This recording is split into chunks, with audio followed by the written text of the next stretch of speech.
Sumru, can you tell me a little bit about the critical mass project that you undertook and what you found out from the research that you had done back in 2006? Yes, my colleagues Vicki Kramer, Allison Conrad, and I wanted to find out whether it made any difference to a corporate board, how many women sat on that board. And we didn't know. We knew one was not going to be enough for all the work that people like Rosabeth Cantor had done of tokenism, but we didn't know whether 2 was going to be enough or 3 or more. And we found out that 3 was the magic number. Having 3 women on what is a small group, because boards are made up of between like 9 to 12 people. The tradition is changing towards smaller boards. 3 seems to be a threshold number beyond which women's presence makes a real big difference.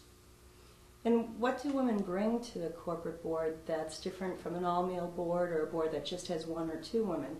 Are they changing the dynamics of the board culture, the way the board runs? Yeah.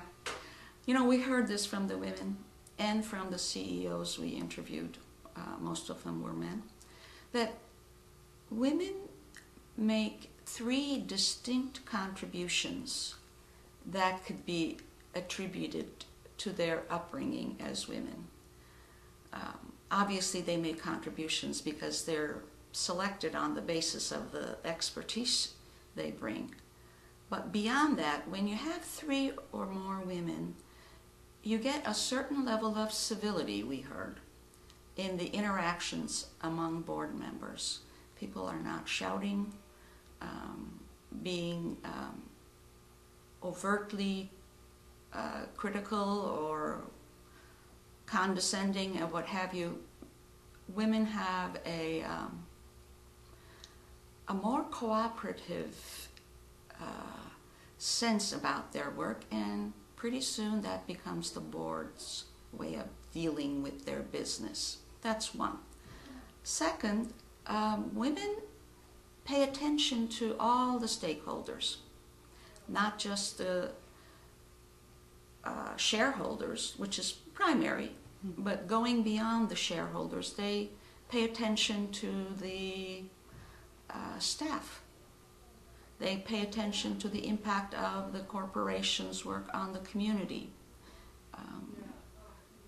They bring many, many points of view. I remember a woman who was sitting on the board of a retail company. She said, I represent the female shopper who is our primary shopper in our stores. And I found out to my dismay that none of the men had ever been inside our stores. So she was terrifically influential. Thirdly, women are credited with bringing up the difficult issues. They are less likely to let things go by, slip them under the rug, what have you. They will ask the questions people have not been comfortable asking about CEO compensation, for example.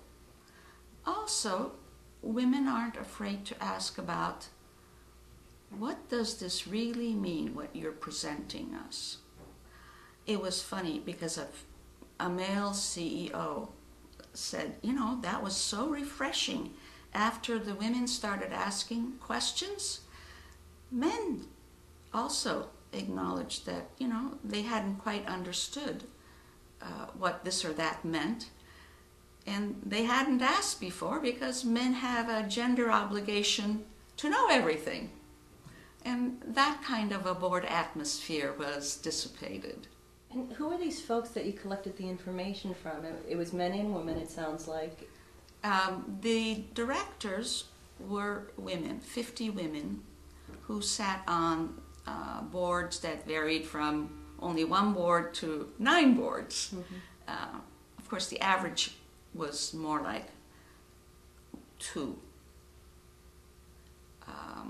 And then 12 CEOs.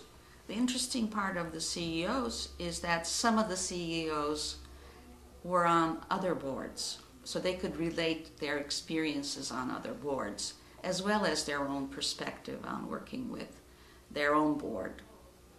And these were corporate boards of Corporate 500, Corporate 1000? Corporate 1000 companies. We also interviewed 7 corporate secretaries whom we thought had a bird's eye view on corporate boards and the changes that took place as the numbers of women went up and went down. And they basically confirmed what we heard from the women themselves and also the CEOs. Now, the report came out in the fall of 2006, and there was a lot of media coverage around it, and people started referencing it at conferences. But what other impact have you had, do you think, with this particular project and the findings? I think we've been so successful that the rule of 3 sometimes, or the critical mass of 3 women in a small group, has gotten to be standard information. People don't even bother to reference us sometimes. So it has not had any rebuttals in the research or other media, and it just has become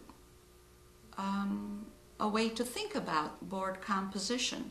Now, I want to backtrack a little bit and say that we're not saying one woman on a board cannot have a positive impact, but it is easier both for the woman and for the men to accept the woman's influence if there is more than one. Some phenomenally powerful women are able to have a huge impact as one or one of 2, but with 3, as one of our interviewees said, it becomes normal, and gender is no longer a focus. It's not the first thing people think when you walk into the boardroom. Great. Thank you, Sumru. Thank you for the opportunity.